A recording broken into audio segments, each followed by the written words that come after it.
E falando em tempo, hoje nosso convidado é o Natálio Abrão, sempre um bom papo, sempre... Natálio Abrão, bom dia. E esse frio, Natálio, já está acabando o frio nesse nosso inverno, ainda nós teremos frio aqui no Mato Grosso do Sul. É um prazer novamente tê-lo aqui no Tribuna Livre. Bom dia, Marquinhos, bom dia, Sérgio, bom dia a todos os seus ouvintes. O frio não foi frio esse ano, né? Mas você perguntou por que, é ele, o El Niño. Ele causa essas diferenças de temperatura em volumes de chuva, variações intensas de calor pelo mundo. Nós tivemos aí o mês de junho, conforme as análises americanas, foi o mais quente desde 1880.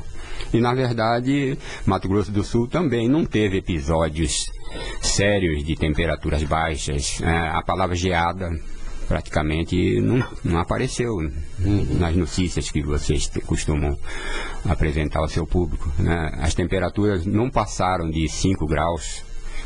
O mês de junho, que normalmente nós temos os primeiros episódios de massa de ar polar, né?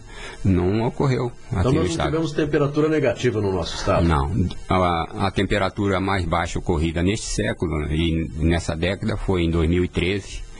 Vocês se lembram, temperaturas de 2 graus ou mais abaixo de zero, geadas intensas. Nós tivemos perdas significativas com relação à safrinha por causa desses eventos. E esse ano deve seguir assim, os episódios mais sérios de temperaturas não devem ocorrer mais. Mas ainda teremos massa de ar fria no começo de agosto. Ô, Natálio, e esse El Niño? Como é que forma esse El Niño? Dá para prever o El Niño? Esse ano vai ter El Niño? O El Niño hoje está fora do Ninho, está no Ninho. Quando é que vai ocorrer? Tem como prever o El Niño? O ano que vem, como é que vai ser o El Niño, o ano que vem? Ou não dá para fazer essa previsão?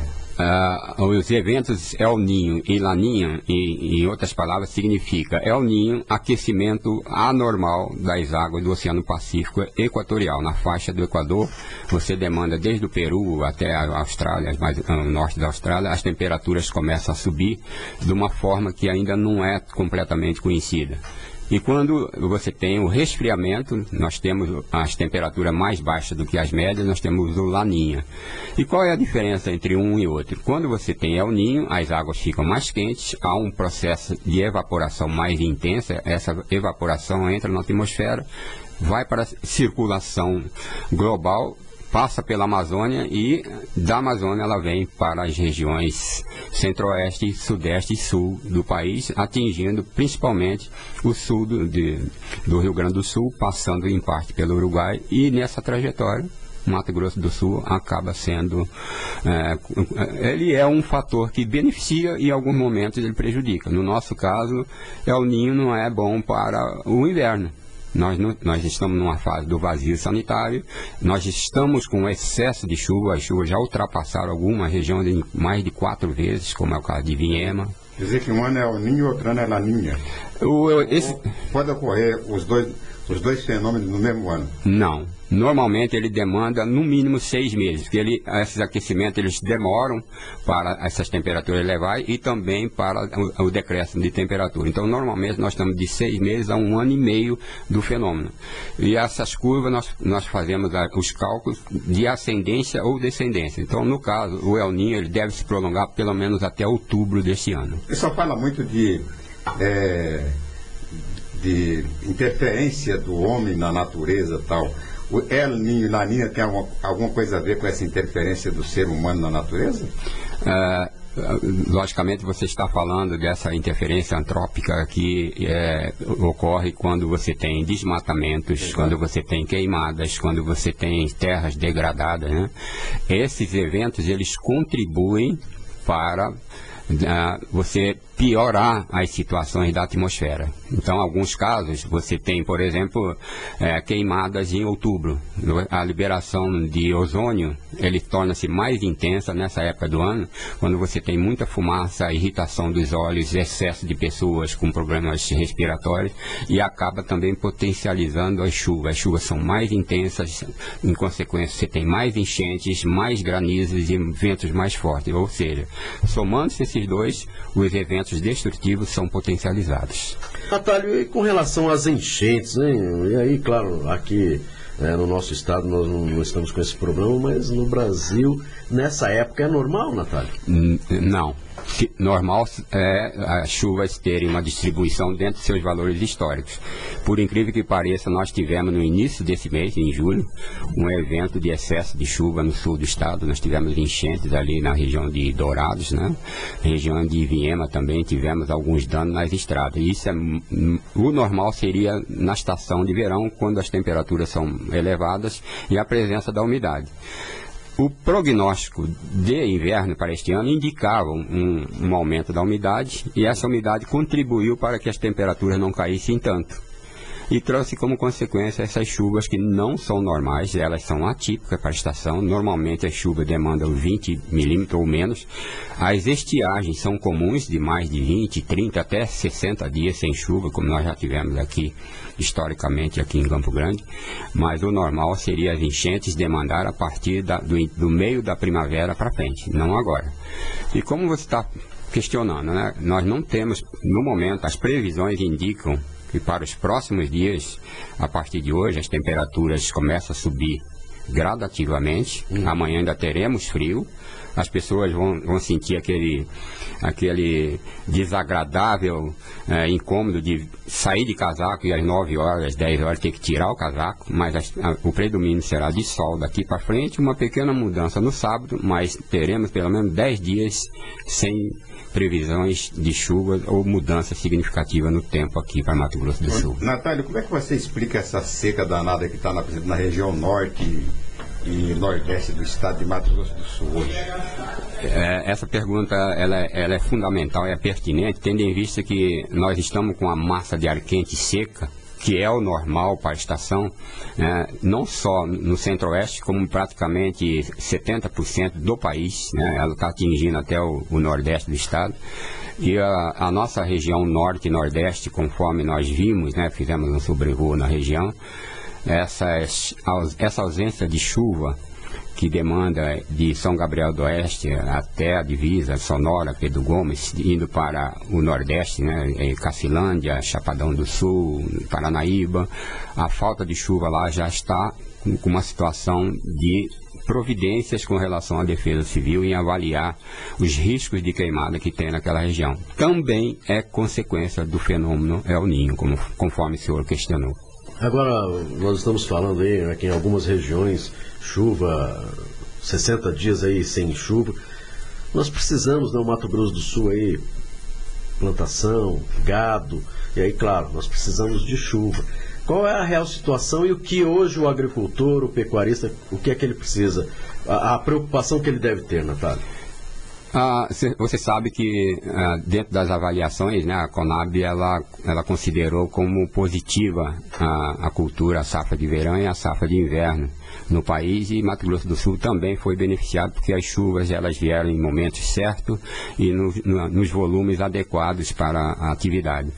Mas precisa-se ainda, por ser uma área que é um motor da economia do país hoje, né, ela precisaria também de ter mais planejamento, uma distribuição de postos de avaliação, de estações meteorológicas e de estudos mais significativos, de modo que contribua para o planejamento do agricultor, o planejamento da pecuária, porque isso vem melhorar não só a qualidade e fazendo com que a relação custo-benefício seja apropriada para a área. E isso ainda exige um investimento, que para nós, no nosso caso, nós fazemos estudos e aí sempre tem falhas que até são justificadas pela falta desses equipamentos. Tem uma outra preocupação, e aí não só na área urbana, mas eu acho que também na área rural, com relação ao fogo, né? As pessoas às vezes se preparam, o tempo está seco, vamos colocar o fogo aqui no lixo, na área rural, não, preciso dar uma ajeitadinha e faz ali o seu acero, mas nem sempre isso dá resultado. É preocupante essa situação?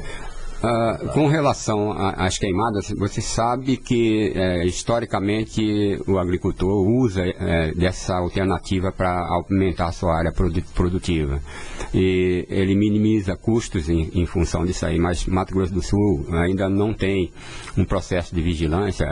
As brigadas contra incêndio, elas são alternativas, principalmente no oeste do estado, o maior município, é o maior queimador, um dos maiores do Brasil, né? Corumbá hoje, ele está sempre sendo avaliado como um município negativo com relação às queimadas. Mas o que mais nos preocupa são justamente as facilidades que esse evento propicia. Nós estamos numa fase em que não se deve fazer nem queimada rural e muito menos queimadas urbanas, porque é um período em que você tem umidade baixa. Nós vamos ter aí mais de 10 dias sem chuva daqui para frente, né? Os próximos dias as temperaturas vão subir já no final de semana, vão passar dos 18, 19 graus na mínima aqui em Campo Grande. E a facilidade desses eventos, eles se multiplicam justamente pelo fato de você ter ausência de chuva. E isso aí implica em políticas adequadas para se evitar que isso desapareça.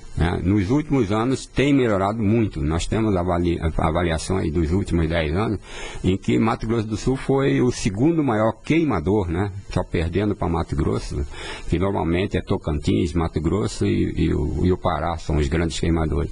E aí entrava Mato Grosso do Sul. Hoje ele está em 8º, né? Por quê?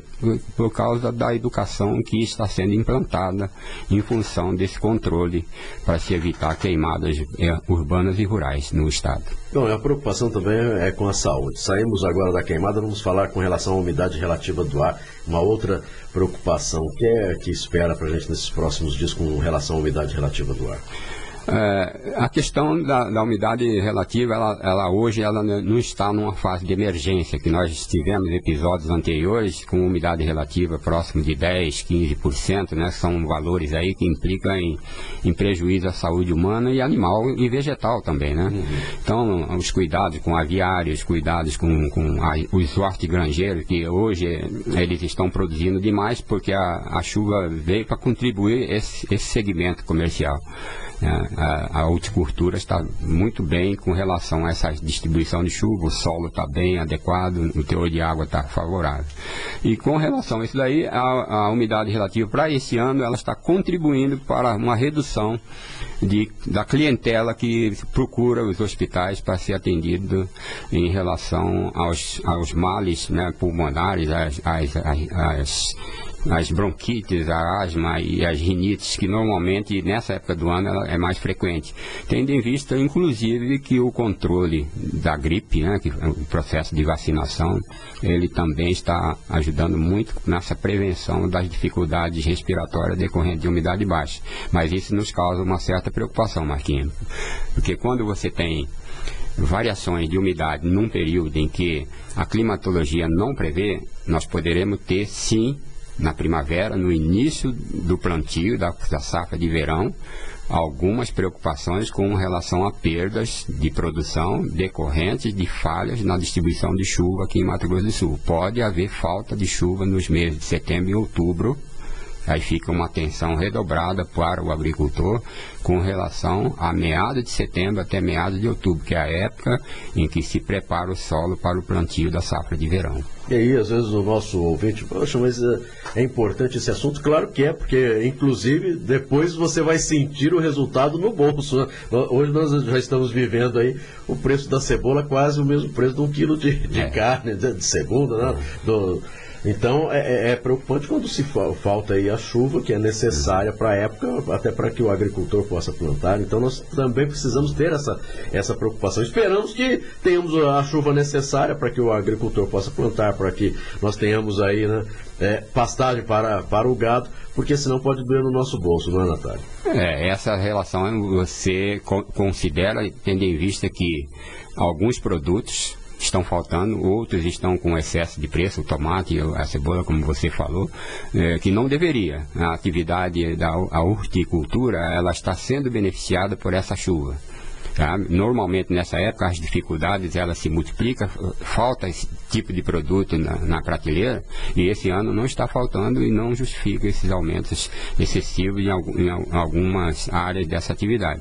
Com relação a essa questão que você falou, nós podemos ficar atentos. O mês de agosto ainda vai ter frio, mas serão temperaturas mais amenas, não serão intensas, né? O frio praticamente mais intenso nós tivemos agora e no fim de junho, quando as temperaturas ficaram próximas dos 10 graus. E para esse ano, a partir de agora, a tendência é que as temperaturas subam. Nós vamos ter temperaturas em agosto que vão ultrapassar os 35 graus, então nós vamos ter aí uma diferença de temperatura no início de agosto e para o fim de agosto de até 25 graus. Frio no início de agosto e temperaturas muito elevadas no final de agosto. Natália Abrão, muito obrigado novamente pela sua participação aqui no programa Tribuna Livre, pelos esclarecimentos. É sempre um bom papo, um bom dia para você. A você e todos os seus ouvintes, é sempre um prazer estar aqui e esperamos que essas informações sejam proveitosas para todos os seus ouvintes. Muito obrigado.